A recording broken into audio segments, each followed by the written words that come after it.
everybody. I didn't know you were here. Well, anyway, it's just a quick video, quick intro for the tutorial you're going to see.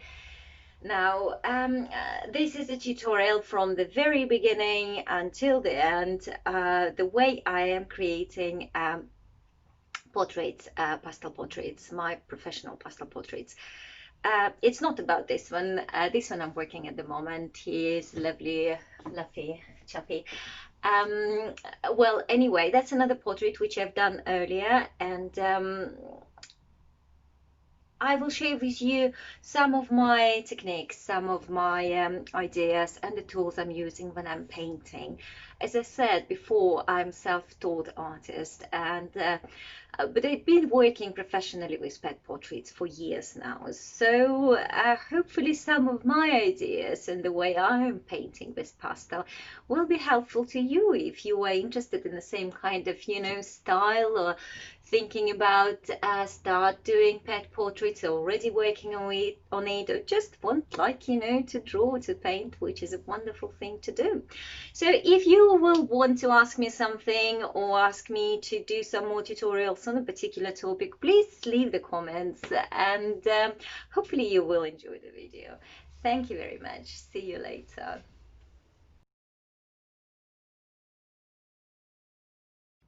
Okay, here we are. Here is the picture which I was using as a reference for my painting. That's the picture of Rosie and Ruby, and it's the picture which my customer chose. The picture is wonderful, but still I needed to look for another photo because I needed to see real colors of these dogs and to see more properly the eyes. On this photo it's a bit oversaturated, the sun shining brightly, so I had to look more through the photos, and as you see, it's come up on the screen now. This one is a more natural picture where I can see the colors of the eyes and the more natural color of the fur. So, and in here I also created a little mock-up in Photoshop for myself. So I moved dogs a bit closer together. I slightly changed the angle so they kind of look in the same way. So that's it really. It's always a good idea to create yourself a composition for future painting. So, and for creating a portrait, I was using pan pastels, soft tools for blending, selection of soft pastel, also different type of hard pastels, so as well as pastel pencils, which are coming up on the screen now, also different type of pastel pencils, and just normal colored pencils. These are the colored pencils I was using for the finer details. And now will come up the blending tool, for for the details as well. One of my favorite things to use. I will talk about this later a bit more. So, and of course, I was using pastel paper, which is Clairefontaine Pastel Mat, and would certainly recommend this paper to all the people who would try to work with pastel, because this is wonderful paper. Yeah, that's it. Why don't we just go straight to creating a portrait? So I have created the outline of our dogs with the help of soft pastel and a little soft tool, the small size soft tool, and started straight away shading the area using a suitable color, again with a soft pastel and a soft tool, just but a bit different shape. Right, and you're gradually going everywhere, putting the color on. So when you've done the layer of soft pastel, it's easier to create, like, this color. That's why the soft pastel is very handy. What I'm doing next, I'm using the soft pastel sticks, and I'm putting more brighter color, more, vibrant, deeper colors on the top of it, and then I work with my fingers. You see I'm rubbing this in, creating a nice soft transition. But also after rubbing these with the fingers, the colors, I am using a soft tool which would give you a better blending again. So it's very good idea to put the to rub the pastel first with the fingers, because if you will use straight away the soft tool, it will almost remove the pastel. It's kind of brushing it off. So just first do rubbing with fingers and then use soft tool for blending pastel. It will give you a better blending. A pastel is going quite well on this Clairefontaine pastel mat, and it's got a very good grip and it will take quite a lot of layers. So it creates also quite nice bright colors. You don't need to put too much pressure when you do it. So because you will be doing lots of layers, so kind of try to keep one layer, each layer thin enough. So here you can see how nice blending going with this soft tool. So it's a very handy thing to have. So this is another dog I'm working with, and again I am creating on the top of the soft pastel, which I've done previously. I am putting some soft pastel sticks. Previously, sorry, I've done pan pastel, and now I'm using pastel sticks, soft pastel sticks, to create a more deeper, vibrant color. Looking obviously to the reference and creating this color where these areas are like, more deeper and more vibrant color. So as well as one color, I use another color as well. So trying to create these gradual, tones, shades according to the way it is on the photograph. So yes, and then carry on, and then again do the same procedure, like smudge with the fingers and with the soft tool. Even darker areas here, the more shaded one, you see how kind of free I am with the lines I'm putting on. Pastel media are very nice. Pastel art media, it's a pleasure to work with, and it's you can smudge. You don't have to be exactly precise with the lines, particularly in the first stage of your painting. What you're trying to create now is just a nice kind of the right look and color palette of your dog, which it's kind of I'm not sure whether I would call it underpainting, but it's kind of a background which will take all the finer details. So when you create it already, this is underneath the fine details. That's gonna be much easier when you start creating the fine details. So, and here we are, carry on working with the soft tool. So the way I work gradually with the whole painting. I do not straight away work with the fine details.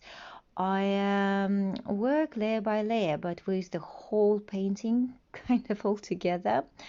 So I need to see the way it will look. I almost need to try to get straight away picture on the paper, and to be sure that I am happy with the way the composition coming through.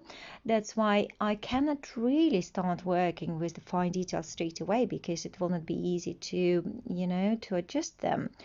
So here again, soft pastel, you see how lovely the layers going, how lovely Clairefontaine taking layers of the pastel, and a soft pastel sticks producing beautiful rich colors.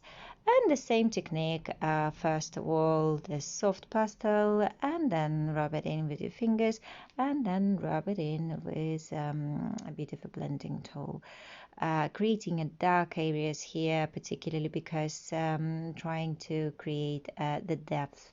On this picture you see what my first step, I would say, to achieve this kind of look, which just been on a photo.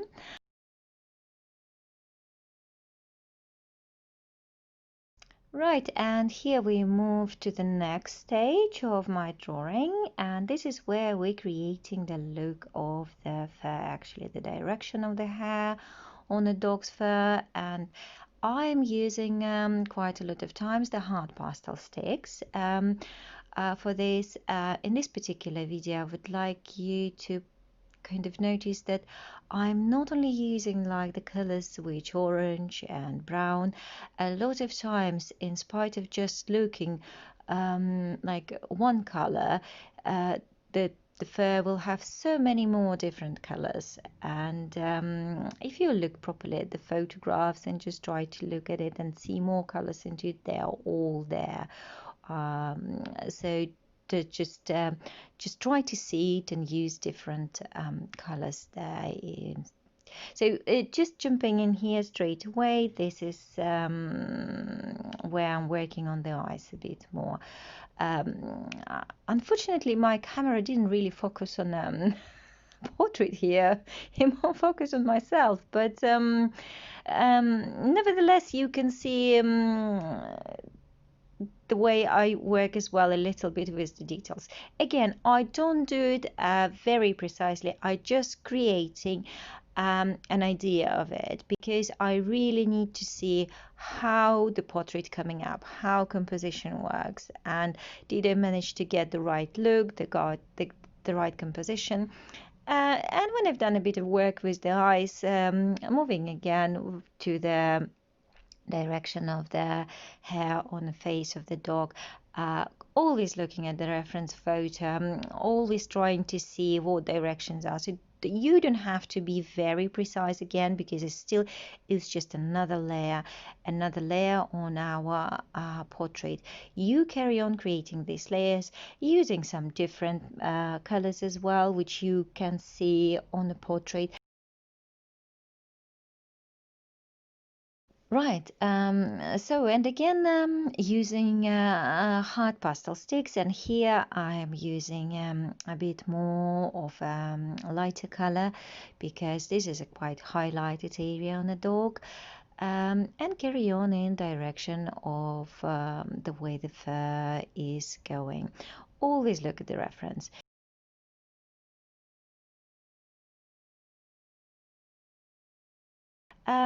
Carry on working, and this one of my favorite tools here, you will see I'm using, and then we'll be a bit close up in a bit later on as well.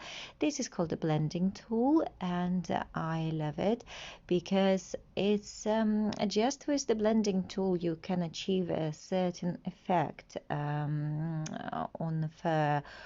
And I mean, in generally in any painting, really, the transition of the color. Here I jumped a little bit back on pencils. As I said, I just work like with everything together. If I work with the blending tool, then I suddenly see that I need some correction with a pencil, I'll do this. So here it is, a blending tool again, and more close up, which is giving you a better idea of what does it do. It's I don't know how to describe it, but it's kind of rubbing the pastel in the paper very gently, and create this nice soft blending. I don't think you can achieve this kind of effect with anything else. I work with the blending tool for ages. I only use certain blending tools. I tried different, but this is my favorite. And yeah, just it does this thing what you see on the picture. Any sharp edges, corners, you can soften up.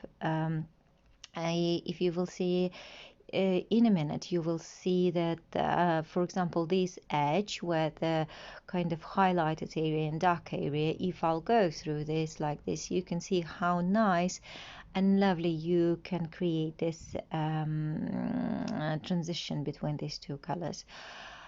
Yeah, so this is I'm jumping here on working with the other dog eyes again. It just not very detailed at the moment. Just creating the again the underlayer for my eyes, or background for more details eyes that I would call it. And working with the eyes, what can I advise is, first of all, make sure you went through the few photographs of the pet you're drawing to make sure that you see the right color of the eyes. And very carefully look at the photo reference and the new eyes, photo reference and the eyes, creating this like bit by bit. In this particularly photo, I was trying to change the direction. I believe this is Ruby dog looking where she is looking. So because I wanted to change slightly direction of her look, but I'm still not sure whether I managed to achieve it, to be honest. But I was trying. And obviously working with the eyes is the best idea to work with pastel pencils, and later on in a later stage using even colored pencils for the tiniest details. But yeah, pastel pencils, that's for the details. Here we are again, carry on working a bit more with the details, again going already on the top of what we created and working more, using soft pastel, using hard pastel, how you feel, what colors you've got. And on the top, I mean, it depends. Sometimes I wouldn't have the right color in a soft pastel. I will use the hard pastel. A soft pastel is very good. Make sure you've got a soft pastel with a light, nice colors for the highlights, because this is the pastel which will give you the richest color on your pastel mat. This is where you see that I'm working from both of the pictures together. I always keep them together if I need to use them. Yeah, I was trying to record working with the details, which is not particularly easy when you're holding a camera with one hand and trying to draw with another hand. It may not work out well. Usually when work with the details, it's a good idea to hold your hand on a stick, as like give you support your hand, plus you will not smudge the rest of the painting. This is a good example of it. So where you keep the stick on the edge and of your painting, of your board, and just hold your hand on it. And again, carry on working, building up layers and layers of fur and on the top of what we created. Using on a later stage, we're going more and more to the hard pastels because it creates more sharper crisp lines, looking at the colors, using different colors, different shades, always looking at the reference and pretty much trying to copy what you see. Yeah, just carry on, and depending on what lines do you need to create, use the soft pastel, the hard pastel, and just go for it. As you see, I just really do go for it. I am not a photorealistic artist. I'm not trying to copy every single tiny hair and the way it's positioned. I just trying to give you the right feel of it, and that you, when you look at it, you see, oh, that's my dog or that's my cat, and It's create the idea the hair laying, the fur is, shiny in this kind of sides and highlights or shades. So yeah, carry on. As you see, working more with the highlights, working more with the shades. My challenge with these photographs was to make more even color for the dogs. If you remember the reference, because of the sunshine, the sunlight was very strong. We've got quite a bit of dividing of the very strong highlights on the dog's fur. Just quickly jump in here now is a background. So when you've done some work with dog, I would say, why don't we do a background? And almost going a bit on the outline of the dog. It's important because the hairs which are going to be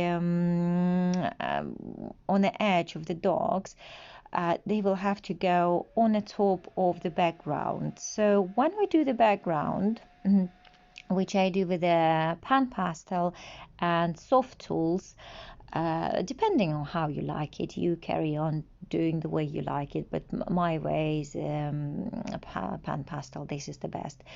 And when you created the background, this is where you work with the details of outlines of the dogs, which are going on the top of the background. So it does create like here you can see that the lines of the hair, they're going on the top of the background, so it creates the background at the back and dog obviously standing out on the front. Here we are. Here's the details for the finer, hair. Here's the way I work with the pencil. There are a couple of types of pencils I'm using with my pastel work. These are colored pencils. They're not pastel. And going back, quickly jump to the working with details with the nose. And the highlighted area are the best work with the soft pastel.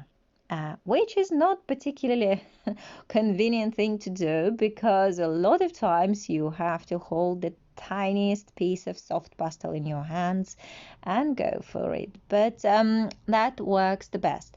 And believe me, this Clairefontaine pastel mat would hold it lovely, even though if you think the amount of layers were already put on your dog or on the pet, and it's still like taking it absolutely lovely.